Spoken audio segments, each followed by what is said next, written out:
Hi అండి. ఈరోజు వచ్చేసి కట్ వర్క్ బ్లౌజ్ అనేది మనం ఎలా కటింగ్ చేసుకోవాలి, ఎలా స్టిచ్ చేసుకోవాలి అనేది అయితే మన వీడియోలో స్టెప్ బై స్టెప్ అయితే నేను వివరంగా చెప్తానండి. ఇంకొకటి ఏంటంటే ఈ బ్లౌజ్కి నడుము కొలత, చెస్ట్ కొలతకి అసలు ఆర్మ్ రోల్ సైజుకి సంబంధమే లేదండి. అది ఎలా మనం కటింగ్ చేస్తున్నామో, స్టిచ్చింగ్ చేస్తున్నామో అనేది వీడియోలో అయితే మీరు చూడండి. ఎక్కడ స్కిప్ కాకుండా అయితే చూడండి, మీకు అర్థమవుతుంది బ్లౌజ్ అనేది. చూడండి, మనకు అసలు సంబంధమే ఉండదనమాట. అసలు ఈ బ్లౌజ్కి చెస్ట్ కొలతకి, ఆర్మ్ రోల్ సైజుకి అసలు సంబంధం ఉండదనమాట. అది ఎలా చేయాలో కటింగ్ అనేది మనం వీడియోలోకి వెళ్ళిపోదాము. ఫస్ట్ వచ్చి మనం హ్యాండ్ కటింగ్ అయితే చేసుకుందామండి. నా లైనింగ్ని 4 ఫోల్డింగ్స్ అయితే చేసేసి ఎక్స్ట్రా క్లాత్కి ఒక లైన్ అయితే గీసేసి ఎక్స్ట్రా క్లాత్ అనేది నేను నీట్గా కట్ చేసేస్తున్నాను. చేసిన తర్వాత ఇది వచ్చేసి నేను తిప్పుతాను అనమాట. దానికోసం 1/2 ఇంచు ఖర్చుల కోసం పెట్టాను. మనం సైజ్ బ్లౌజ్ని బట్టి హైట్ తీసుకుందాం అనమాట. ఇది వచ్చేసి ఫస్ట్ వచ్చేసి టైట్ ఎంత ఉంది, బ్లౌజ్ టైట్ ఎంత ఉంది అనేది ఒక మార్కింగ్ చేసుకుని, హైట్ ఎంత ఉంది ఒక మార్కింగ్ చేసుకుని, దానికి 1/2 ఇంచు లేదా 1/2 ఇంచు ఖర్చు కోసం మార్కింగ్ చేసుకోవాలి. కింద డౌన్ అనేది కూడా, సంక డౌన్ అనేది కూడా మార్కింగ్ సైజ్ బ్లౌజ్ని బట్టి నేను మార్కింగ్ అనేది చేసేసుకున్నాను. ఇప్పుడు వచ్చి దీనికి నేను చిన్నగా ఫ్రిల్స్ అనేది పెడదాం అనుకుంటున్నాను. దానికోసం హైట్ వచ్చేసి 3 ఇంచెస్ పెట్టాను నేను. 3 ఇంచెస్ పెట్టాక ఇది ఎలా చూసుకుంటారు చూడండి. మనం 3 ఇంచెస్ పెట్టాక ఆర్మ్ రోల్ సైజు కొలుసుకోకూడదు. ఫస్ట్ మనం ఎంత హైట్ అయితే తీసుకున్నామో అక్కడి నుంచి మాత్రమే ఆర్మ్ రోల్ సైజ్ అనేది తీసుకోవాలి. మనం సంక డౌన్ అనేది ఫస్ట్ మనం ఎక్కడ వరకు అయితే తీసుకున్నామో అక్కడి నుంచే ఆర్మ్ రోల్ సైజు చూసుకోవాలి. చూడండి, నాకు ఇది 9.5 వచ్చిందనమాట. ఇది వచ్చేసి మిడిల్లో ఒక డాట్ అనేది పెట్టేసుకోవాలి. స్టార్టింగ్ ఏ సైజ్ బ్లౌజ్ అయినా 1 ఇంచ్ మార్కింగ్ చేసుకోవాలి.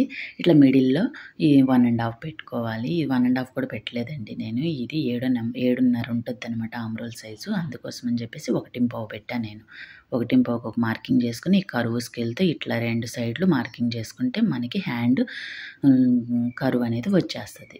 ఇక్కడ స్టార్టింగ్ మనం 3 ఇంచెస్ తీసుకున్నాం కదా, అక్కడి నుంచి ఒక 1 ఇంచ్ మార్కింగ్ చేసుకుని ఇట్లా కిందకి డౌన్ చేసేసుకోవాలి. మనం ఎక్కడైతే సంక లోతు కడ తీసుకుంటున్నామో అక్కడికి కిందకి ఇట్లా డౌన్ అనేది చేసేసుకోవాలి. చూసారు కదా, ఇట్లా డౌన్ అనేది చేసేసుకుని మిడిల్లో ఒక టక్ అనేది ఇచ్చేసుకోవాలి. ఇక్కడ 2 ఇంచెస్ ఖర్చు కోసం మార్కింగ్ చేసుకున్నాం కదా, అక్కడ కూడా వేసి నాకు కొంచెం జాయింట్ పడుతుంది. నేను తర్వాత జాయింట్ అనేది చేసేసుకుంటాను. ఇక్కడ మిడిల్లో మనం ఎక్కడైతే 3 ఇంచెస్కి హైట్కి మార్కింగ్ చేసుకున్నామో అక్కడికి ఒక టక్ అనేది పెట్టేసుకోవాలి. ఇప్పుడు వచ్చి సంక లోతు కూడా మనం తీసేసుకుంటున్నాం చూడండి. ఒక 1/2 ఇంచులో సంక లోతు అనేది కూడా తీసేసుకోవాలి. ఎందుకంటే ఇది ముడతలు రాకుండా. ఇలా తీసుకున్న తర్వాత మనము కుచ్చు పెట్టుకోవడానికి ఎంత హైట్ తీసుకున్నామో అక్కడ ఒక టక్ పెట్టుకోవాలి. కింద ఫ్రంట్ పార్ట్ అని గుర్తుండడం కోసం ఒక చిన్న టక్కు కిందకి పెట్టుకుంటే సరిపోతుంది మనకి. నేను జాయింట్ పడుతుందని చెప్పాను కదా, ఇది నేను తర్వాత జాయింట్ అనేది చేసేస్తాను. ఇప్పుడు వచ్చి మనం బ్యాక్ పార్ట్ చూసుకుందాం. ఫోల్డింగ్ మన సైడ్ ఉండాలి, ఓపెన్స్ ఆపోజిట్ ఉండాలి. ఎప్పుడైనా సరే బ్యాక్ పార్ట్కి ఫోల్డింగ్ మన సైడ్ ఉండాలి, ఓపెన్స్ ఆపోజిట్ ఉండాలి. దీనికి ఎక్స్ట్రా క్లాత్ నీట్గా లైన్గా స్ట్రైట్గా ఒక లైన్ గీసేసుకుని ఎక్స్ట్రా క్లాత్ అనేది కట్ చేసేసుకోవాలి. వంకర లేకుండా స్ట్రైట్గా వచ్చేటట్టు ఒక లైన్ అనేది గీసేసుకోవాలి. నేను కింద ఒక 1/2 ఇంచు ఖర్చు కోసం మార్కింగ్ చేసుకుంటున్నాను. నడుము పట్టి దగ్గర ఒక 1/2 ఇంచు మార్కింగ్ అనేది చేసుకుని, ఇది హైట్ వచ్చేసి 13 ఇంచెస్. అదే 13 ఇంచెస్ అటు సైడ్ కూడా ఒక మార్కింగ్ అనేది చేసుకుని స్ట్రైట్గా ఒక లైన్ అనేది గీసుకుందాం. దానికి ఒక 1/2 ఇంచు ఖర్చుల కోసం మార్కింగ్ చేసేసుకుందాం.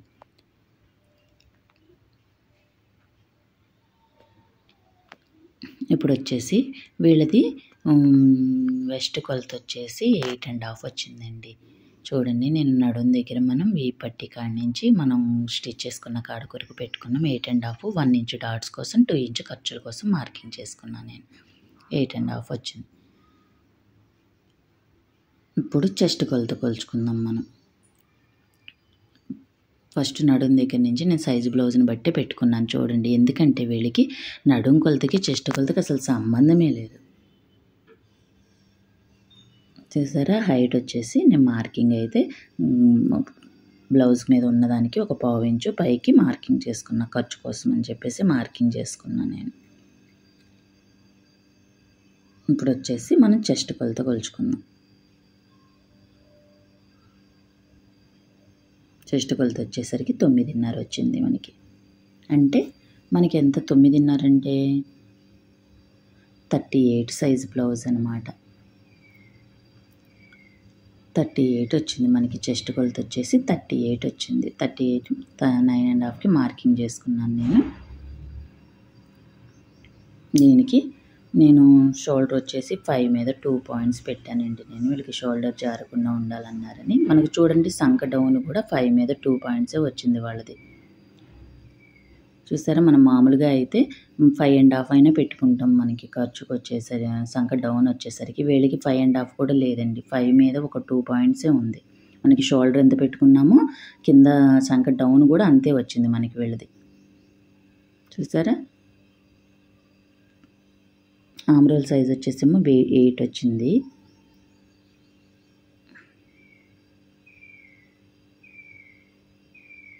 అందుకని ఎప్పుడైనా సరేనండి, మనము సైజు బ్లౌజ్ ఇస్తారు కదా మనకి, సైజు బ్లౌజ్ ఇచ్చిన దాన్ని బట్టి మనము కటింగ్ అనేది చేసుకోవాలి. మనం ఇది 7.5 వచ్చింది. 7.5ది మనం మార్కింగ్ చేసేసుకున్నాం. మనకి పర్ఫెక్ట్గా వచ్చేసింది. మీరు కూడా ఇలా కనుక మనకి చంకడౌన్ మామూలుగా మన కొలతలను బట్టి మనం పెట్టుకున్నాం అనుకోండి, వాళ్ళకి ప్రాబ్లం వచ్చేస్తుంది. అందుకని మన సైజు బ్లౌజ్ని బట్టి చూసుకుని వాళ్ళు సైజు బ్లౌజ్ ఎలా ఉందో అలాగే స్టిచ్ చేయమన్నప్పుడు మనం అలాగే మార్కింగ్ అనేది చేసుకోవాలి. కింద లెంత్ వచ్చేసి 3 ఇంచెస్ పెట్టాను నేను. పైన వచ్చేసి 2 ఇంచెస్కి మార్కింగ్ చేసుకున్నాను నేను.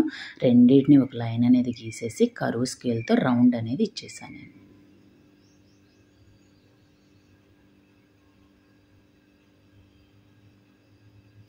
సరే కదా, రౌండ్ అనేది ఇచ్చేసి కటింగ్ అనేది చేసేసుకుందాం మనం.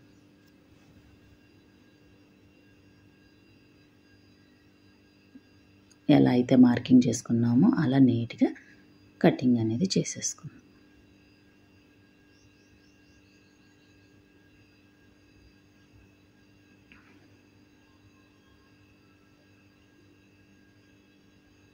చిన్న చిన్న టక్స్ అనేది మార్కింగ్ దగ్గర ఇచ్చేసుకుని నేను రౌండ్ అనేది కట్ చేయట్లేదండి. ఎందుకంటే దీనికి నేను కరుస్ అనేది ఇవ్వాలనుకుంటున్నాను, కట్ వర్క్ అనేది ఇవ్వాలనుకుంటున్నాను. దానికోసం నెక్ అనేది ఎప్పుడు కట్ వర్క్ డిజైన్ చేసేటప్పుడు ఎప్పుడైనా సరే నెక్ అనేది కటింగ్ చేసుకోకూడదు మనం.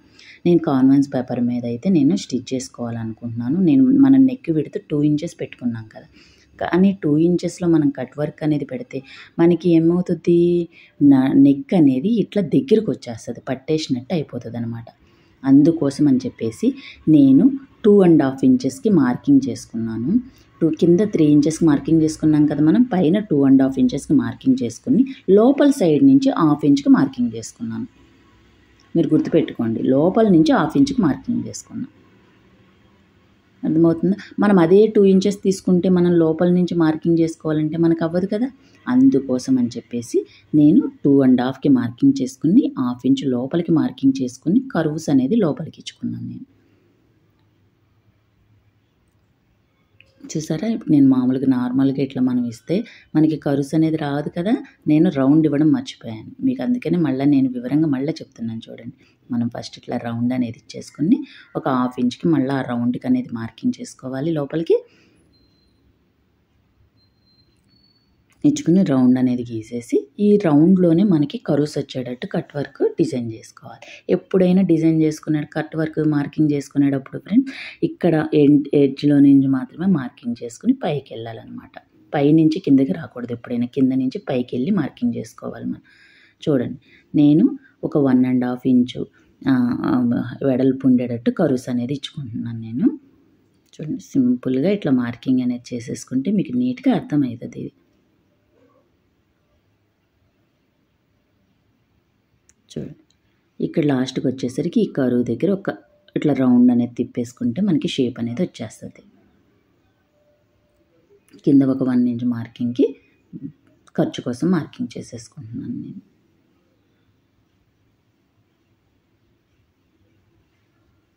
ఇట్లా కట్ చేసుకునేటప్పుడు మాత్రం ఖచ్చితంగా ఒక పిన్ అయితే పెట్టుకోండి ఫ్రెండ్స్. కొత్త వాళ్ళకైతే బాగా ఉపయోగపడుతుంది. ఎందుకంటే కట్ వర్క్ అనేది కట్ చేసేటప్పుడు సమానంగా వస్తున్నాయా రావా అని క్లాత్ జరిగిందంటే కొంచెం కొంచెం స్టిప్ పేపర్ జరిగిందంటే కొంచెం అయినా కదిలిపోతుంది, మనకి షేప్ అవుట్ అయిపోతుంది. అందుకోసం పిన్స్ అనేది పెట్టుకుని జాగ్రత్తగా మనం ఎలా అయితే మార్కింగ్ చేసుకున్నామో అలా నీట్గా కట్ వర్క్ అనేది కట్ చేసేసుకోవాలి. చూడండి, నిదానంగా, కంగారు పడకూడదు అస్సలు.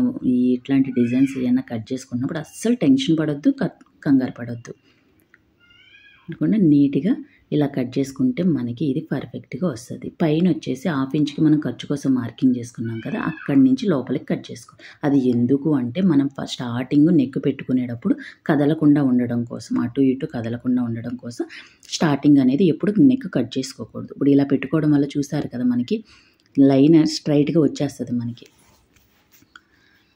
ఇది వచ్చేసి నేను గమ్ము పెట్టి అంటించేసాను దీనికి, లైనింగ్కి. ఒరిజినల్ పైన పెట్టి పైన లైనింగ్ పెట్టేసి నేను ఇట్లా స్టిచ్ చేస్తున్నాను. ఇట్లా కట్ వర్క్ స్టిచ్ చేసేటప్పుడు మీకు చెప్తున్నాను చూడండి, మనం కట్ వర్క్ ఎక్కడైతే కట్ చేసుకున్నామో అక్కడ ఎడ్జెస్లో స్టిచ్ అనేది వేసుకోవాలి. స్టార్టింగ్ నాకు తెలియకండి, మీకు ఎందుకు చెప్తున్నానంటే ఇది కూడా స్టార్టింగ్ ఎవరైనా నేర్చుకునేటప్పుడు మనం అన్ని పావించు వెడల్పులో స్టిచ్ చేసుకుంటాం కదా, ఇవి కూడా అలాగే వేసుకోవాలి అనుకున్నప్పుడు మనకి కట్ వర్క్ అనేది లోపల నీట్గా రాదు, రౌండ్ అనేది నీట్గా రాదు మనకి. ఈ కట్ వర్క్ బ్లౌజులు, ఈ డిజైన్స్ అన్నిటికీ ఏ డిజైన్ అయినా సరే, కట్ వర్క్ డిజైన్ అయినా దానికి ఎడ్జెస్లో మనం అసలు వేస్తున్నామా లేదా అనేది ఈ కాన్వెన్స్ పేపర్ ఎడ్జ్లో స్టిచ్ అనేది వేయాలి మనం. మీరు ఇదైతే బాగా గుర్తుపెట్టుకోండి ఫ్రెండ్స్, పాయింట్ అనేది బాగా గుర్తుపెట్టుకోండి మీరు. కట్ వర్క్ డిజైన్ చేసేటప్పుడు మాత్రం ఎడ్జెస్లో వేయాలి స్టిచ్ అనేది, మాత్రం చాలా ఎడ్జెస్లో, అసలు వేస్తున్నామా వేయట్లేదా అన్నంత ఇదిగా స్టిచ్ అనేది వేసుకోవాలి. ఇట్లా ఈ రౌండ్స్ తిరిగేటప్పుడు మాత్రం సూది కిందనే ఉండాలి, పాదం పైకి లేపుకోవాలి. అట్లా రౌండ్స్ తిరిగేటప్పుడు సూది కిందకే ఉండాలి, పాదం పైకి లేపుకొని ఇలా మనం కనుక స్టిచ్ అనేది చేసుకుంటే నీట్గా మనకి కట్ వర్క్ డిజైన్ అనేది స్టిచ్ అయిపోతుంది. ఎప్పుడైనా సరే ఇలా డిజైన్ చేసుకున్నప్పుడు పిన్స్ మాత్రం కంపల్సరీ పెట్టుకోవాలి, స్టిప్ అనేది కదలకుండా ఉండడం కోసం. ఇది మనం గమ్మ పెట్టి అంటించుకున్నాం కదా, కైనా పిన్స్ పెట్టుకోవాలంటే మనకి లైనింగ్ కదిలిపోతుంది కదా, దాని గురించి పిన్స్ అనేది ఖచ్చితంగా పెట్టుకోవాలి. చూసారా ఎడ్జెస్లో, ఎంత ఎడ్జెస్లో వేసానో చూసారా మీరు. ఇప్పుడు వచ్చేసి నీట్గా కటింగ్ అనేది చేసేసుకోవాలి. నేను కట్ చేసుకున్నాను. ఈ కట్ వర్క్ లోపలికి వచ్చేసి ఇట్లా చిన్న చిన్న టక్స్ అనేది ఇచ్చేసుకుంటే మనకి తిరగదిప్పేటప్పుడు ఈజీగా ఉంటుంది. చూడండి, ఇట్లా తిరగదిప్పేటప్పుడు 2 వేళ్ళతో ఇట్లా మనకి పైకి అనుకుంటే నీట్గా వచ్చేస్తుంది మనకి. ఇట్లా చూడండి, నేను ఇట్లా తీసి మొత్తం తిరగదిప్పేసాను దీన్ని.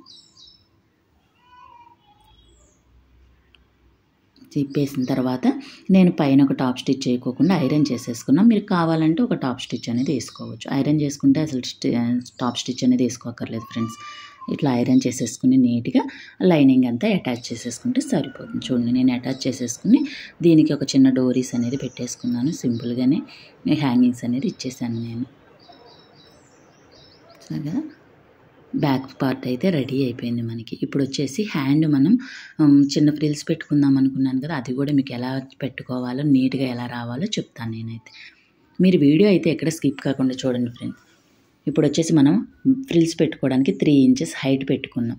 ఈ 3 ఇంచెస్ హైట్ మిడిల్లో కూడా ఒక టక్ పెట్టుకోవాలి. 3 ఇంచెస్ కూడా మార్కింగ్ చేసుకోవాలి.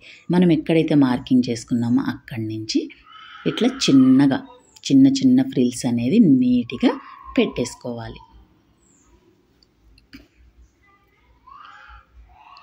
పెట్టుకుని ఒక సైడ్ నుంచి పెట్టుకొచ్చాక మిడిల్లోకి వచ్చిన తర్వాత మార్క్ చేసుకున్నాం కదా, అక్కడ మార్కింగ్ వచ్చిన తర్వాత మిడిల్లో ఆపోజిట్ ఫ్రిల్స్ పెట్టుకోవాలి. అలా ఆపోజిట్ పెట్టుకుంటేనే మనకి షేప్ అనేది నీట్గా ఫినిషింగ్ అనేది పర్ఫెక్ట్గా వస్తుంది. చూడడానికి కూడా చాలా నీట్గా అనిపిస్తుంది ఇలా మనం కనుక ఫ్రిల్స్ పెట్టుకుంటే. ఒక సైడ్ నుంచి పెట్టుకురావాలి, మిడిల్లోకి వచ్చాక ఆపోజిట్ పెట్టుకురావాలి ఫ్రిల్స్ అనేది. చూడండి ఎలా వచ్చిందో. నేను ఫ్రిల్స్ పెట్టాను చూడండి, ఒక సైడ్ ఒకలాగా ఉన్నాయి, ఇంకొక సైడ్ ఆపోజిట్ ఉన్నాయి. చూసారా, నేనైతే సైడ్ బ్లౌజ్కి స్టిచ్ చేస్తాను. చూడండి ఎంత నీట్గా వచ్చిందో. ఇంతే ఫ్రెండ్స్.